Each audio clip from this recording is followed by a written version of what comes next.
Bonjour, dear Lalita here. Today we are going to talk about whatever has been acquired spiritually is eternal. It cannot be destroyed. In the Bhagavad Gita, Arjuna poses a question to Sri Krishna. Almighty Krishna, does a person being both confused on the spiritual path and having no shelter becomes lost like a scattered cloud? Bhagavad Gita 6:39. Krishna answers in the Bhagavad Gita that those who fall from the path of yoga will go to the heavenly planets for some time and then take birth in a noble and pious family or even a family of yogis. A very rare birth indeed. At that point, they regain knowledge from their previous births and again endeavor to attain success. They are immediately attracted to the yoga process. After many lifetimes, the yogi will attain perfection and the supreme destination. Now, what does Krishna mean when he uses the word yogi? Is it what we know in the West as people doing yoga exercises? Is it one who goes to the Himalayas to meditate on Lord Paramatma? Krishna responds to this in the following verse. Yoginam api sarvesham mat gaterantaratmana Shraddhavan bhajate yomam same yuktatamo mataha. I consider the best of all yogis to be the Bhakti yogi, who abides in me and who worships me with firm faith. Bhagavad Gita 6:47. Shraddhavan bhajate yomam. One who renders transcendental devotional service unto me. That's a word-for-word translation. That is Krishna's statement. The best of yogi, according to the Bhagavad Gita, is the one who renders devotional service. In order to render devotional service properly, one has to accept a bona fide spiritual master. This is again confirmed in the Bhagavad Gita, chapter 4, text 34. Tadvini pranipatena pariprashnena sevaya upadekshanti te jnanam jnaninas tadvardarshinaha. Just try to understand this knowledge by approaching a self-realized person who has seen the truth. Make submissive inquiries and render service unto him. The Tattvadarshi, the seer of the truth, will instruct you and give you initiation into this sacred path. Then Krishna will explain the secret of devotional service to Arjuna in chapter 9, insisting that if one commits or has committed abominable acts, but is worshipping him, Krishna, then one is considered saintly nonetheless. And this person will quickly become virtuous again. That's the power of devotional service. He also declares that my devotee will never perish. Kunteya pratijanahi name bhakta pranashyati. O Kunteya, the name of Arjuna, meaning son of Kunti, declare it boldly that my devotee never perishes. The devotee will never be lost. His spiritual advancement will continue despite obstacles and will attain the supreme destination.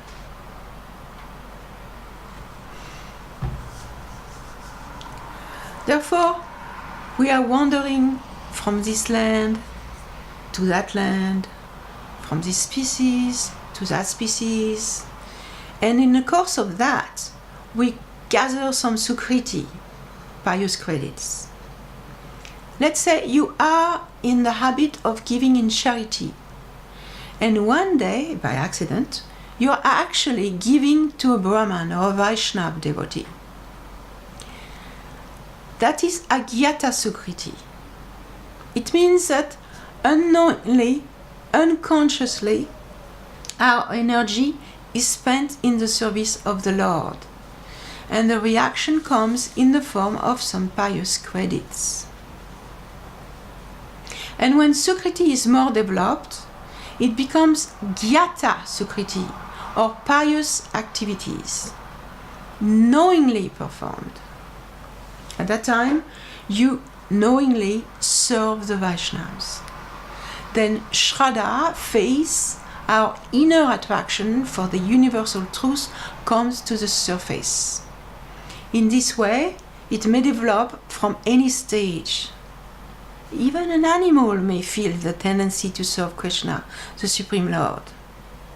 In Vrindavan, so many living beings, trees, animals, and even the water have acquired that position by consciously desiring it.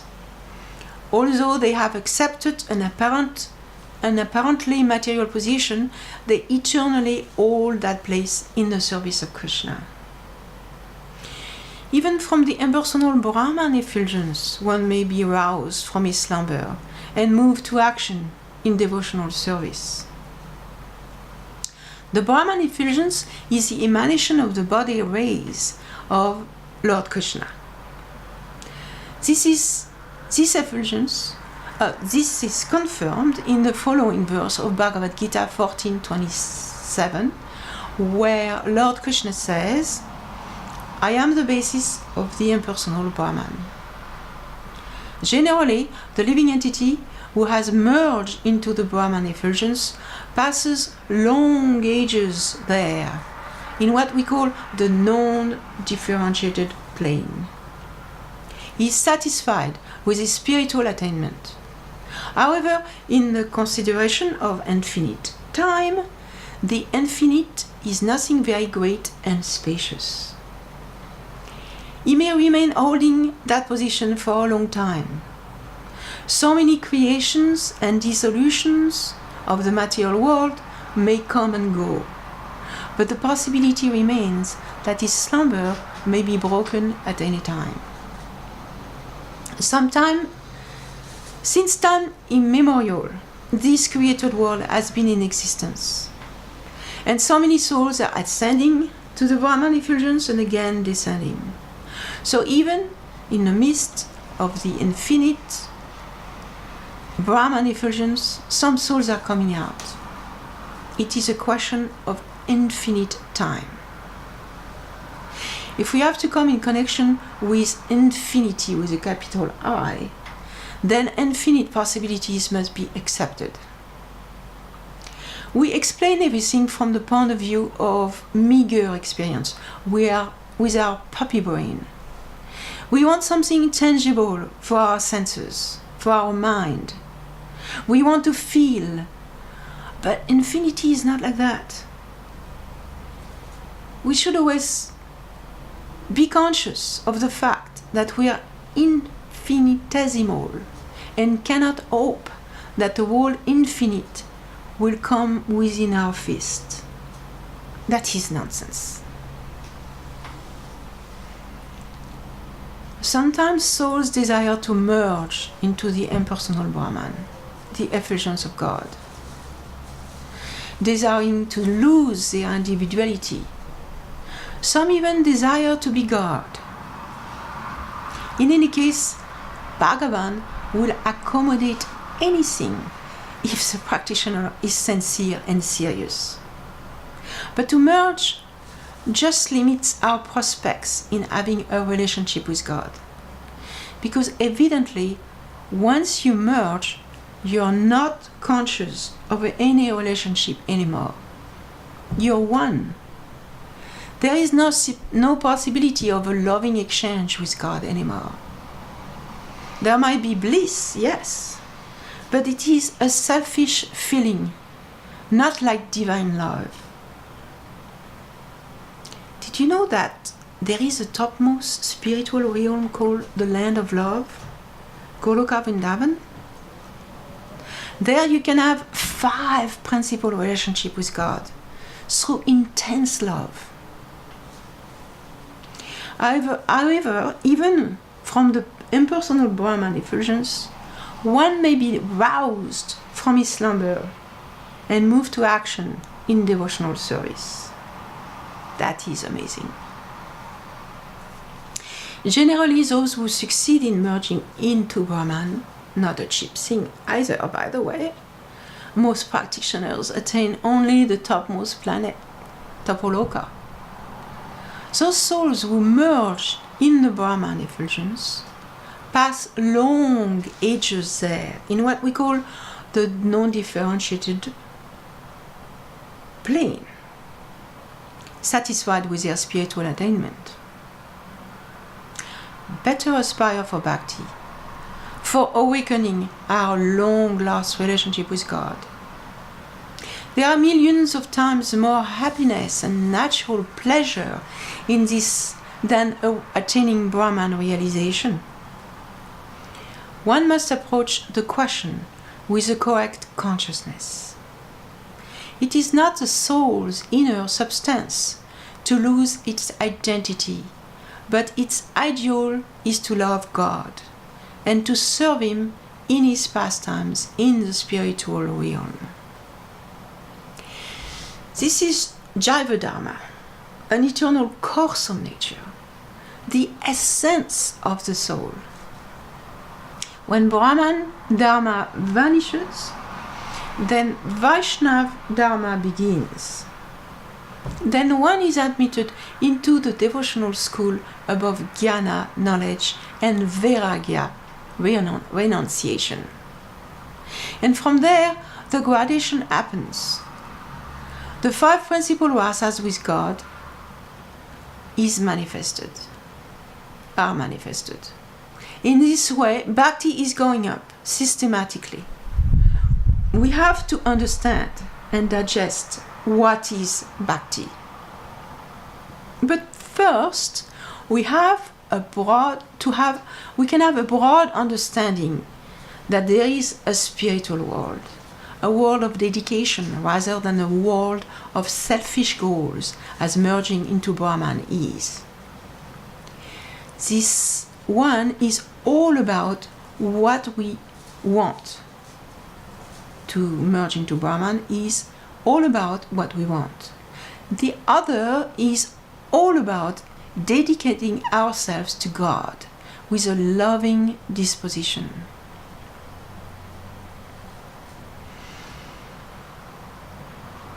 For the greatest success in our spiritual life, a proper positioning relative to the Absolute Truth is required. In other words, don't try to rush ahead. Do not become an offender.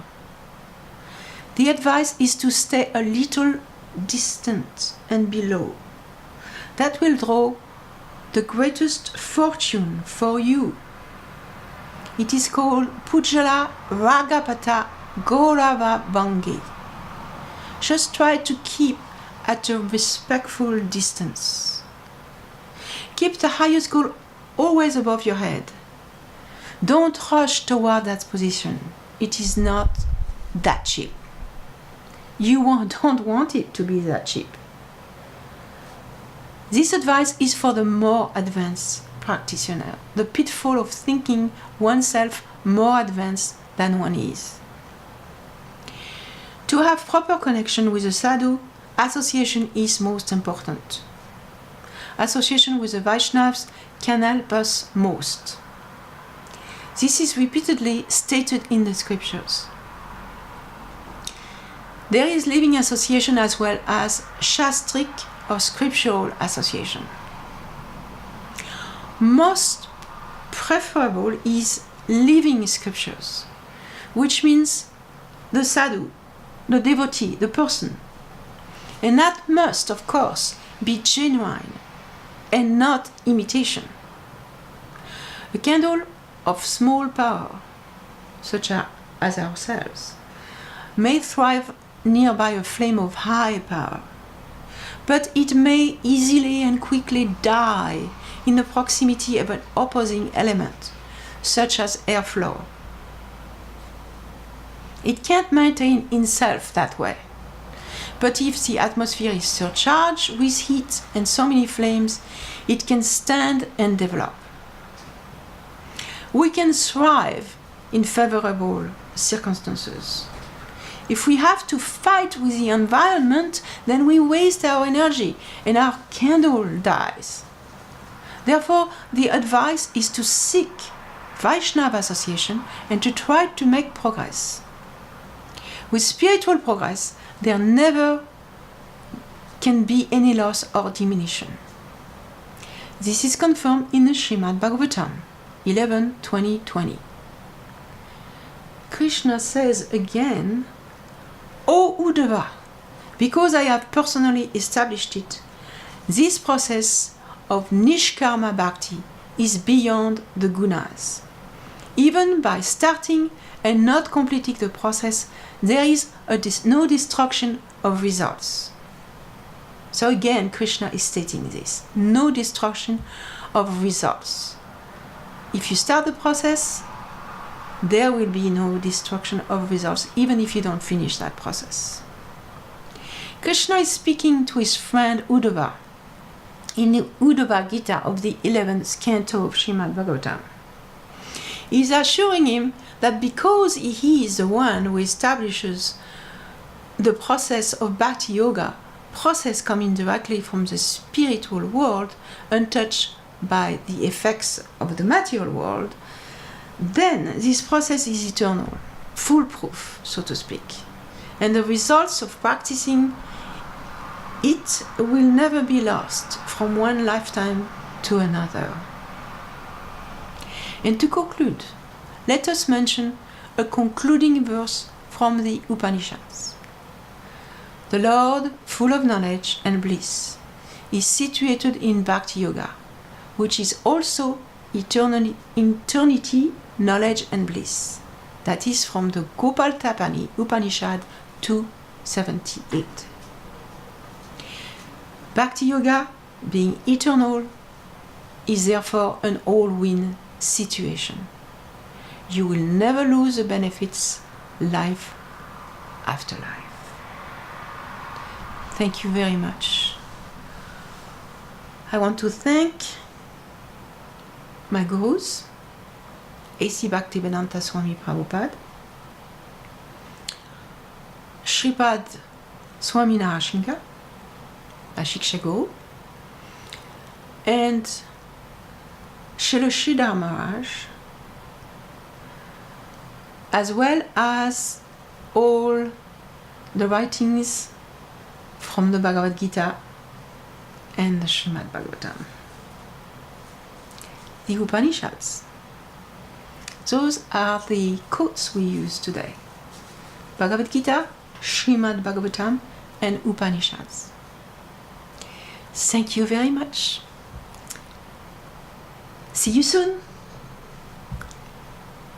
À bientôt. Au revoir.